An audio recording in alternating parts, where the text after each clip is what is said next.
Capítulo 13 do livro Vitória no Deserto, do autor John Bevere. A preparação para a mudança. Conhecê-lo como ele nos conhece até que tenhamos alcançado este alvo, não devemos nos dar por satisfeito. Esqueçam o que se foi, não vivam no passado. Vejam, eu estou fazendo uma coisa nova. Ela já está surgindo. Vocês não a reconhecem? Até no deserto vou abrir um caminho e riachos no ermo. Isaías 43, do 18 ao 19. O deserto é o lugar onde Deus produz um novo mover de seu espírito. Isso, é claro, não é nada novo para Deus, mas é para nós. Ainda não chegamos a ponto de conhecê-lo como ele nos conhece. Esse tipo de relacionamento está descrito em 2 Coríntios 3,18. E todos nós que com a face descoberta contemplamos a glória do Senhor, segundo a sua imagem, estamos sendo transformados com glória cada vez maior, ao qual vem do Senhor, que é Espírito. Para conhecer, é necessário que mudemos. As mudanças que nos levam para mais perto dele não são fáceis, mas são sempre boas. Frequentemente, resistimos às mudanças porque elas afetam nosso nível de conforto. O ser humano é uma criatura de hábitos. Assim que se estabelecem os padrões, é muito confortável deixar esse estilo de vida. Isso acontece especialmente na área da religião. Os bastiões da religiosidade e as tradições formam-se muito cedo e logo se aprofundam. E nem todas as tradições estão erradas, mas quando a pessoa age meramente pela tradição e não pelo coração, as suas ações não têm vida. A pessoa que tem um espírito religioso apresenta uma forma de religiosidade exterior, agarrando-se ao que Deus fez, ao mesmo tempo que resiste ao que Deus está fazendo atualmente. Vemos esse tipo de comportamento nos fariseus e em outros líderes religiosos da época de Jesus. Eles gabavam-se de serem filhos de Abraão e declaravam-se filhos da aliança e discípulos de Moisés, agarrando-se ao que Deus havia feito. Resistiam ao Filho de Deus ali presente no meio deles, mas eram zelosos quanto às suas tradições e modo de adorar. Entretanto, quando Jesus apareceu, desafiou todas as zonas de conforto e estabilidade e fez com que eles entendessem que Deus não se encaixaria em seu molde. Eles é que teriam que se encaixar no dele. Mesmo assim, eles resistiram à mudança e se agarraram às tradições. A pessoa com espírito religioso tem uma atitude elitista. Deus só opera através de mim e dentro dos meus parâmetros, que resulta em preconceito e eventualmente em ódio e traição se não for corrigida. Foi exatamente isso que aconteceu na época de Jesus e na história da igreja. Para que haja mudança e seja feita a transição de um nível de glória para outro, devemos estar dispostos a deixar nossa zona de conforto para buscar o caminho pelo qual o Espírito do Senhor irá nos conduzir. Essa estrada passa pelo deserto, onde Deus faz brotar uma nova vida. Isso fica patente na vida de João Batista. Seu pai era um sacerdote que havia sido sumo sacerdote. O futuro de João era ser um sacerdote como seu pai. Ele estudaria em Jerusalém com Gamaliel e se tornaria um fariseu. Mas um dia o Espírito do Senhor começou a chamá-lo para o deserto. Quanto mais orava, mais forte era o desejo interior de ir para o deserto. Um conflito começou a nascer dentro dele, à medida que raciocinava consigo. Todos os meus amigos que cresceram comigo estão indo para a escola bíblica, receberão seus diplomas e serão reconhecidos como líderes, serão ordenados e estão capacitados a pregar em todas as sinagogas do país. O que vão pensar de mim? Como poderei cumprir esse chamado de vida se não for para uma escola bíblica?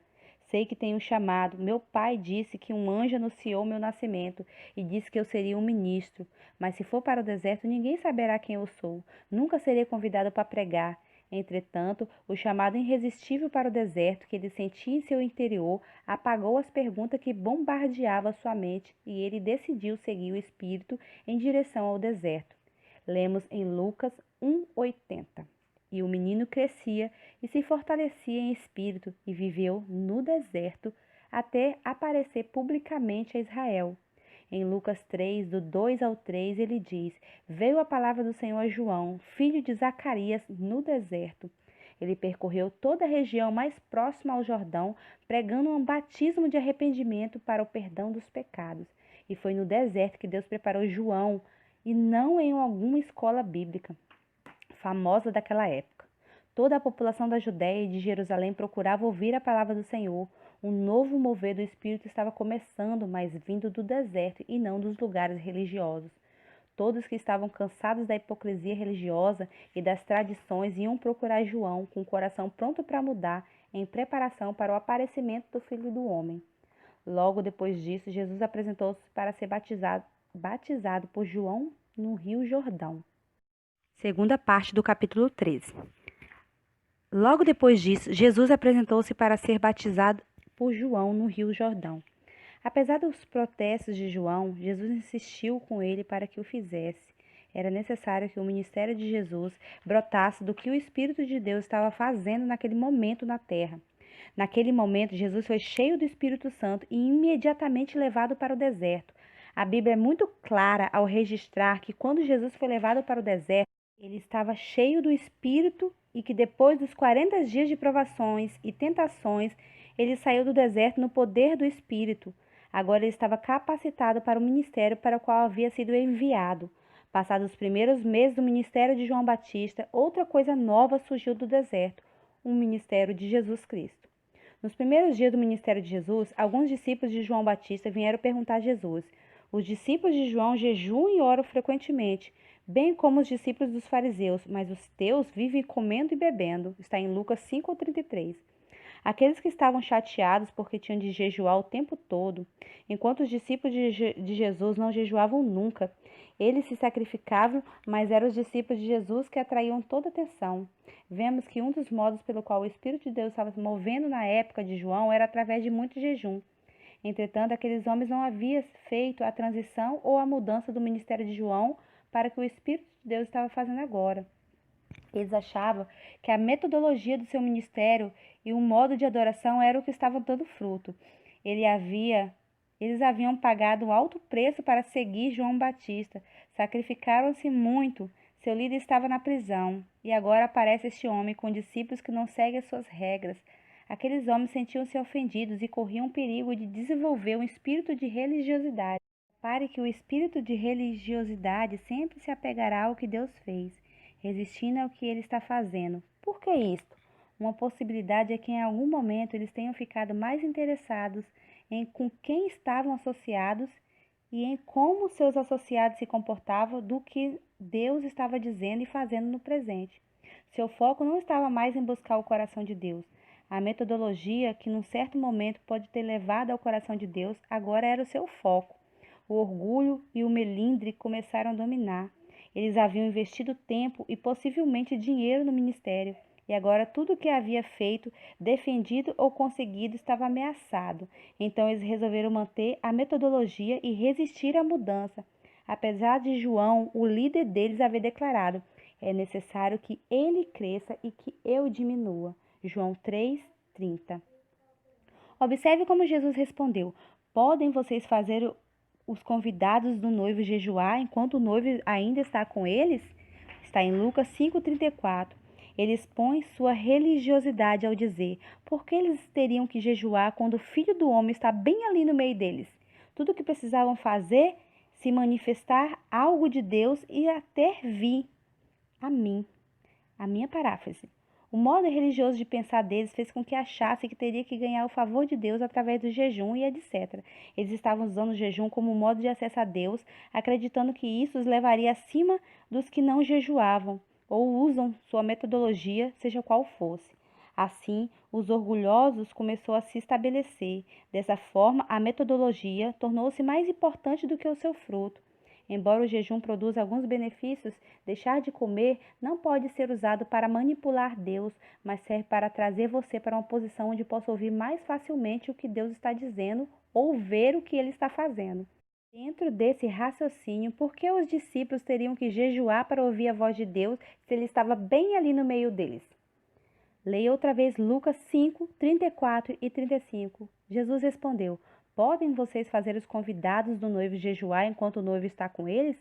Mas virão dias quando o noivo lhes será tirado. Naqueles dias jejuarão. Ele não estava dizendo que eles poderiam jejuar naqueles dias. Ele afirmou que eles jejuarão naqueles dias. Aqueles homens falavam apenas do jejum de alimentos, mas Jesus estava falando sobre um jejum diferente. Repare que esse jejum acontecerá nos dias em que o noivo será levado. Ele está falando do jejum de sua presença e não apenas de um jejum de alimentos. A razão pela qual sabemos isso está na explicação que ele dá através da parábola que conta nos versos a seguir. O jejum de sua presença é o deserto.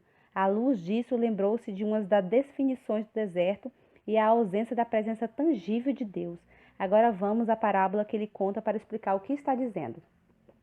Ninguém tira um remendo de roupa nova e costura em roupa velha. Se o fizer, estragará a sua roupa nova. Além do que, remendo da nova roupa se ajustará à velha. Ninguém põe vinho novo em vasilha de couro velha. Se o vinho fizer, o novo rebentará a vasilha. Se derramar, a vasilha se estragará. Ao contrário, vinho novo deve ser posto em vasilha de couro nova. Terceira parte do capítulo 13. Na Bíblia, o vinho novo exemplifica a presença de Deus. Paulo diz em Efésios 5,18: Não se embriague com vinho que leva à libertinagem, mas deixe-se encher pelo Espírito. Devemos estar cheio do vinho novo. Lembra da primeira vez que você foi cheio do Espírito Santo, como foi maravilhoso, como era doce e forte a presença de Deus? Como toda vez que você orava, a presença dele se manifestava imediatamente? Como você sentia a presença dele o dia inteiro? Às vezes você só precisa de sentar na igreja e chorar por causa da marcante presença dele. Um dia, muito mais tarde, você começou a perceber que já não percebia tão facilmente. Você ainda ora como costumava fazer, mas agora você se pergunta: Meu Deus, onde o Senhor está? Você chegou ao deserto. Há uma razão para aquele deserto ou jejum da presença de Deus. Deus está preparando um novo odre. Não se pode colocar o vinho novo, que é o mover do Espírito de Deus, em odres velhos. Para que possamos entender melhor esta ilustração, precisamos examinar os odres de pele usados na época de Jesus. Aqueles odres ou recipientes para vinho eram feitos de pele de carneiro. A primeira vez em que o vinho era colocado ali, a pele estava flexível e elástica, por isso os odres cediam com facilidade, não oferecendo resistência ao vinho. Entretanto, à medida que os anos se passavam, o ar absorvia toda a umidade da pele, tornando-a quebradiça e endurecida. Se o odre fosse esvaziado para receber um vinho novo, a pele não conseguiria sustentar o peso do vinho, nem o processo de fermentação do vinho novo, porque agora a pele havia se tornado rígida e ressecada, e o odre acabaria se rompendo. Então eles deixavam o odre de molho na água durante muitos dias e seguir esfregavam azeite. Dessa forma, faziam com que o odre se tornasse novamente flexível e elástico. Esse processo simboliza o que acontece conosco também, porque somos os vasos do novo vinho espiritual. Em Efésios 5:26 afirma que, para santificá-la, tendo-a purificada pelo lavar da água mediante a palavra. Temos que ficar de molho na palavra de Deus. Jó disse que no tempo de sua provação, ele entesourava as palavras do Senhor mais do que o alimento o qual necessitava. Está em Jó 23:12. Esfregar o azeite é o tempo gasto na busca de Deus em oração. Mas para que o odre velho possa ser rejuvenescido, é preciso esvaziar-se do vinho velho. Isso significa nada de vinho novo no vaso. Nenhuma presença tangível de Deus significa um jejum da presença de Deus, ou como temos dito continuamente, um tempo de sequidão. Por que Deus retiraria a sua presença tangível? Para que você fique frustrado? Claro que não, mesmo que isso venha acontecer. Seria porque Ele quer deixar você na prateleira até que Ele precise de você? Não. A razão pela qual Ele retira a sua presença é para fazer com que você procure por ela e o busque. Essa procura faz com que você outra vez se torne flexível e maleável. As pessoas tornam-se inflexíveis e rígidas porque pararam de procurar por Deus. Estão enraizadas em sua metodologia ministerial, sua maneira de oração, em sua doutrina e etc. Estão fixadas nas fórmulas que deduziram de suas experiências passadas. Essa era a condição daqueles homens. Eles seguiam a João porque podiam ver que o Senhor se movia poderosamente através dele. Entretanto, ao invés de continuar em direção ao supremo chamado para conhecer Deus, tornaram-se rígidos em suas crenças e metodologia. E cada mover de Deus produz uma lição nova a ser aprendida. O ensino e a doutrina servem como meio para nos conduzir ao coração de Deus. Se nos focarmos no ensino ou na doutrina em si, eventualmente isso nos levará à escravidão religiosa, ao legalismo ou ao erro, ou aos três. Não se pode conhecer Deus através de fórmulas. Muitos cristãos gostam de criar fórmulas, criam 7 passos para a cura, os 4 passos para a salvação, os 10 mandamentos da prosperidade e por aí vai. E quando finalmente eles acham que sabem como ser um cristão ideal, param de buscar e se acomodam na tradição que desenvolveram. Apesar disso, sentem-se vazios mesmo para eles, e isto seja o evangelho pleno. Em Jeremias 29, do 12 ao 13, afirma que, então vocês clamarão a mim, virão orar a mim e eu os ouvirei. Vocês me procurarão e me acharão quando me procurarem de todo o coração. A oração em si mesmo não é suficiente para encontrá-lo. Existem muitas pessoas apegadas a fórmulas religiosas que oram fielmente. Deus afirma que nossa oração deve ser uma procura diligente por Ele. Ele deixa claro que deve haver uma busca, e não pode ser uma busca rotineira. Uma busca requer esforços. Por isso Deus afirma em Hebreus 11:6, pois quem dele se aproxima precisa crer que ele existe e que recompensa aqueles que diligentemente o buscam, segundo a versão inglesa da nova versão King James. Agora vamos voltar ao que Jesus disse em Lucas 5, do 37 ao 39. Ninguém põe vinho novo em uma vasilha de couro velha. Se o fizer, o vinho novo rebentará a vasilha, se derramará e a vasilha se estragará. Ao contrário, vinho novo deve ser posto em vasilha de couro nova. E ninguém, depois de beber o vinho velho, prefere logo o novo, pois diz, o vinho velho é melhor. Quem está acostumado com vinho velho não aceita de imediato o vinho novo. Aqui a palavra-chave é imediatamente, porque somos humanos com padrões habituais de condutas e vícios, mas Deus desfaz essa zona de conforto, esvaziando-nos do vinho velho e permitindo que passemos por um tempo preparatório de sequidão, sem vinho, para que assim tenhamos sede do vinho novo. Jesus disse em Mateus 5:6, bem-aventurados que têm fome e sede de justiça, pois serão satisfeitos. Quarta parte do capítulo 13. Bem-aventurados que têm fome e sede de justiça, pois serão satisfeitos. Se não há absolutamente nada para beber e você está com sede, você não reclamará. Não quero este vinho, não quero vinho velho. Do mesmo modo, se você estiver realmente desejoso da presença de Deus e do poder de Deus em sua vida, estará aberto para um novo mover do Espírito de Deus em sua vida e ministério. Você dirá o que Davi disse em seu tempo de deserto: ó Deus, tu és o meu Deus, eu te busco intensamente. A minha alma tem sede de ti. Todo o meu ser anseia por ti numa terra seca, exausta e sem água. Quero contemplar-te no santuário e avistar o teu poder e a tua glória. Está em Salmo 63, do 1 ao 2. Davi tinha sede do poder e da presença de Deus, e como resultado, quando ele entrou para o ministério para o qual havia sido chamado, estava flexível para aceitar o que Deus tinha para ele, diferente de Saul, que fez as coisas à sua própria maneira e não à maneira de Deus. Iniciei meu ministério de pregação como pastor de jovens na Flórida. Tínhamos um bom grupo de jovens e íamos ao ar em 2 estados, todo final de semana, em 2 canais, como uma audiência potencial de mais de 4 milhões de telespectadores. Também fazíamos umas chamadas evangelísticas na segunda rádio secular mais popular da Flórida Central. Tudo estava indo muito bem. Então, um dia, quando eu estava orando, o Espírito de Deus me avisou que uma mudança iria acontecer. Ele disse: você vai ser retirado deste pastorado e será enviado às igrejas e cidades do leste e do oeste dos Estados Unidos, da fronteira com o Canadá, a fronteira com o México, do Alasca ao Havaí. E continuou a mostrar-me o que eu faria quando acontecesse o próximo mover do Espírito na minha vida. Contei tudo à minha esposa e guardamos tudo conosco sem contar a ninguém. Deus havia dito que o faria e eu sabia que havia sido Ele mesmo e que não precisava tentar ajudar Deus. 18 meses se passaram sem que nada acontecesse, e durante aquele período de espera, entrar na presença do Senhor tornou-se cada vez mais difícil, até parecer impossível. Eu passava mais tempo em oração do que havia passado em qualquer outra época da minha vida, e ao mesmo assim, parecia que não havia chegado a lugar nenhum. E não apenas isso, mas a visão que tinha para o grupo de jovem parecia que estava desaparecendo. O vinho velho estava sendo retirado do odre.